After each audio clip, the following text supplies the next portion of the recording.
আসসালামু আলাইকুম। আজকে চলে গেলাম গাছের বাজারে গাছ কেনার জন্য। আর আজকে আমি কি গাছ কিনবো সেটা আপনাদের সাথে শেয়ার করব। আর গাছ কে কে পছন্দ করেন অবশ্যই কমেন্ট করে জানাবেন। আর বোম্বাই মরিচ কে কে পছন্দ করেন সেটাও জানাবেন। আমি আজকে গিয়েছি বোম্বাই মরিচ কেনার জন্য, কারণ বোম্বাই মরিচ আমার অনেক পছন্দ। আর আমি এত চেষ্টা করি একটা মরিচ গাছ বানানোর, আসলে এর আগেও একবার লাগাইছি, হয় নাই, কেন যেন হয় না জানি না। গাছ হয়েছিল, অনেক বড় গাছ হয়েছে, পরে লাস্টে গাছটা মারা গেছে, মরিচ আর হয় না। তো এই যে আমি এই বোম্বাই মরিচ গাছটা নিয়ে নিলাম। ইনশাল্লাহ এবার চেষ্টা করব যে কেন হয় না, সুন্দর মাটি দিয়ে লাগানোর চেষ্টা করব, আর সেটা আপনাদের সাথে শেয়ারও করব।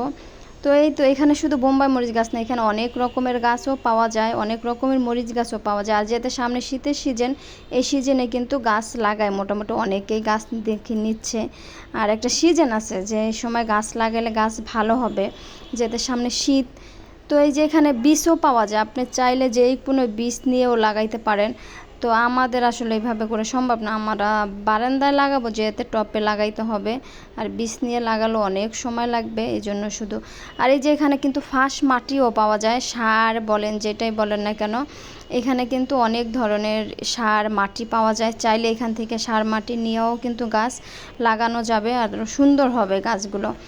তো গাছের পাশাপাশি দেখলাম পাশের দোকানে এত সুন্দর সুন্দর জিনিস, তো এইগুলা সবই বাঁশের জিনিস, বাঁশ দিয়ে বানানো। তো এইগুলা কিন্তু এখন আসলে ওইভাবে সচরাচর দেখা যায় না। এগুলা আগে দেখতাম যে গ্রামে মানুষ ইউজ করতো, এখনও আছে তবে কম, গ্রামে এখন কম, কিন্তু শহরে পাওয়া যায়। গ্রামে এখন এগুলা বানানো মনে হয় বন্ধ করে দিচ্ছে, আর এগুলা কোথা থেকে আসা এই জানে। অনেক সুন্দর সুন্দর জিনিস, আর এইগুলো এখন মানুষ ইউজ না করে শো পিস হিসাবে দেখবেন সাজায় রাখে ঘরে, তাতে বেশি সুন্দর লাগে। আর শো পিস হিসাবে মানুষ বেশি নেয় শখ করে, এখন আর এগুলা মানে প্রয়োজনের জন্য নেয় না, শখে কিনে মানুষ। আমার ঘরেও আছে, যেটা দিয়ে ভাত ঢাকা, তরকারি ঢাকার জন্য আমি কিনেছিলাম, দেখতে এত ভালো লেগেছিল। আর এগুলা কিন্তু মানুষ আগে প্রতিদিন মানে ওনাদের নিত্য প্রয়োজনীয় জিনিস ছিল, এগুলা ইউজ করতো। এখন আর এগুলো ওইভাবে করে পাওয়া যায় না, গ্রামের মানুষও পায় না। তো আমার ওই হাজি দুইটা আমার বড় আপা দেখে একবার বলতেছিল যে তুমি এগুলো কই থেকে কিনছো, এগুলো তো এখন গ্রামেও পাওয়া যায় না। পরে বললাম যে ঢাকা থেকে কিনছি। যদি ভিডিওটা ভালো